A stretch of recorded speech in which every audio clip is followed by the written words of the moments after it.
Baik pemirsa TVR Parlemen, tadi sudah sama-sama kita saksikan diskusi forum legislasi terkait dengan RUU KUHP dan ancaman kebebasan pers. Nah, saat ini saya sudah bersama dengan anggota Komisi 3 DPR RI, yaitu Bapak Beni Kaharman dari fraksi Partai Demokrat, gimana kan berbincang-bincang lebih dalam lagi terkait dengan diskusi tadi. Ya Bapak Beni, kira-kira Pak, kenapa sih Pak pers ini kenapa bisa sampai khawatir Pak terkait dengan RUU KUHP ini bahwa nanti pers ini akan terancam kebebasannya Pak?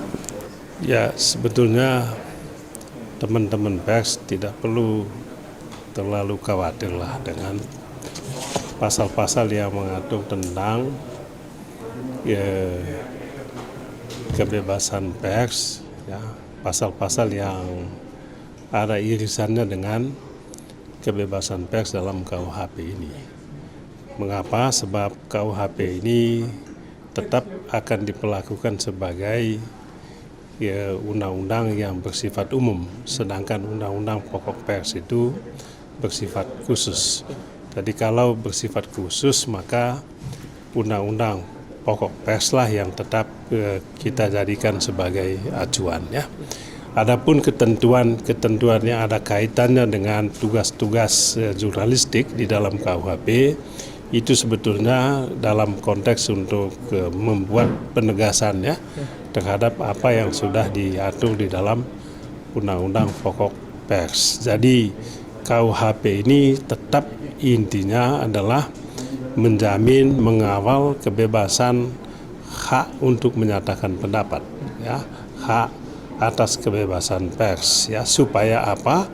Supaya menjaga, melindungi kebebasan pers itu supaya tidak disalahgunakan sehingga merugikan kepentingan umum atau merugikan hak-hak asasi manusia yang lainnya. Jadi ketentuan dalam Undang-Undang Pokok Pers itu sebetulnya sangat bagus, ya, untuk melindungi, memproteksi, mengawal hak-hak atas kebebasan termasuk kebebasan pers yang diatur di dalam KUHP ini dan juga dijamin dalam konstitusi kita. Dan Pak Beni, menurut Bapak melihatnya seperti apa Pak proses yang harus dilakukan supaya untuk menghindari pasal-pasal karet khususnya yang terkait dengan pers ini Pak?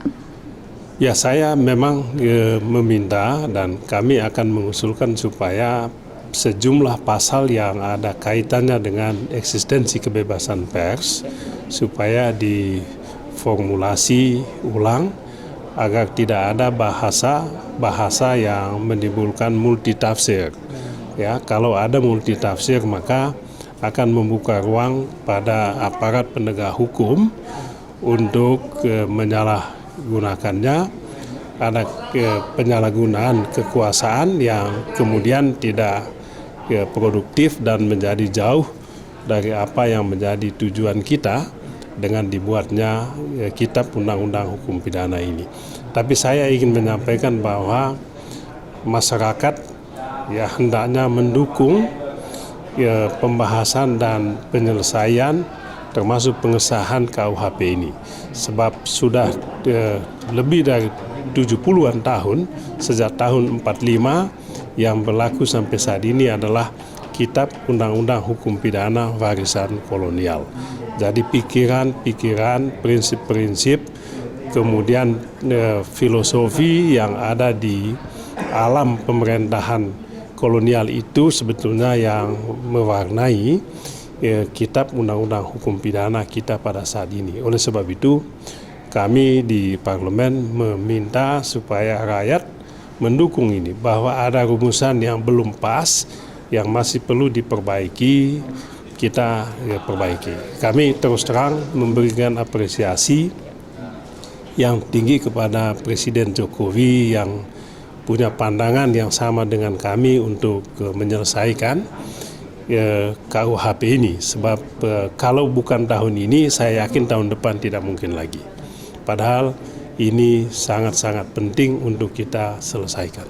Berarti Bapak meyakini intinya bahwa RUU KUHP ini tidak akan mengancam kebebasan pers, ya? Tidak ada, saya jamin tidak akan ada pasal yang mengancam, ya, mematikan kebebasan pers. Yang mematikan kebebasan pers itu ya teman-teman sendiri sebetulnya. Siap. Bukan pasal dalam KUHP ini. Terima kasih Pak Beni atas waktunya. Ya. Baik pemirsa TVRI Parlemen, tadi wawancara saya dengan salah satu anggota Komisi 3 DPR RI, Bapak Beni K. Harman dari fraksi Partai Demokrat. Dan terima kasih pemirsa telah menyaksikan forum legislasi pada episode kali ini. Sampai jumpa.